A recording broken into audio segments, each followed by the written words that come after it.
Plišasta kamela Katra se guga na mavrični vzmeti. Ko se naveliča, mirno obvisi. Kako so tedaj med seboj razmaknjeni obročki vzdolž vzmeti? A. Obročki so najbolj razmaknjeni na spodnjem delu. B. Obročki so najbolj razmaknjeni na zgornjem delu. C.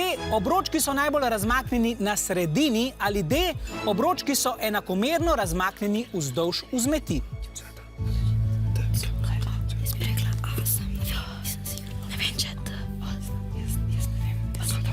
Trudno valovanje. Mirne, razporejeni.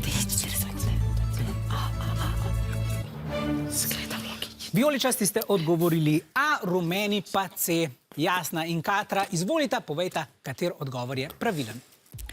Raztezek mavrične vzmeti je sorazmeren sili, s katero delujemo na vzmet. Kaj to pomeni v praksi?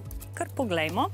Raztegnila bom tole vzmet in ta raztezek je posledica lastne teže vzmeti. Tukaj še ni Katre zraven. Zgornji del vzmeti mora nositi celotno težo vzmeti pod sabo, zato je raztezek zgoraj večji, kjer vzmet nosi le manjši spodnji del.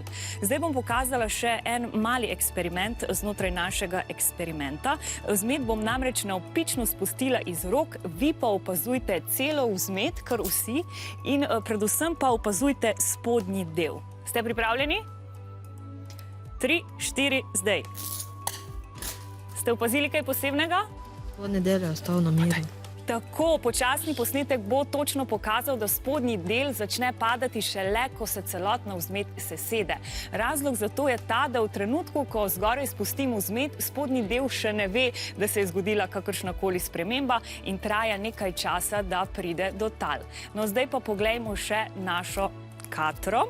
Zdaj bom raztegnila tole vzmet, takole.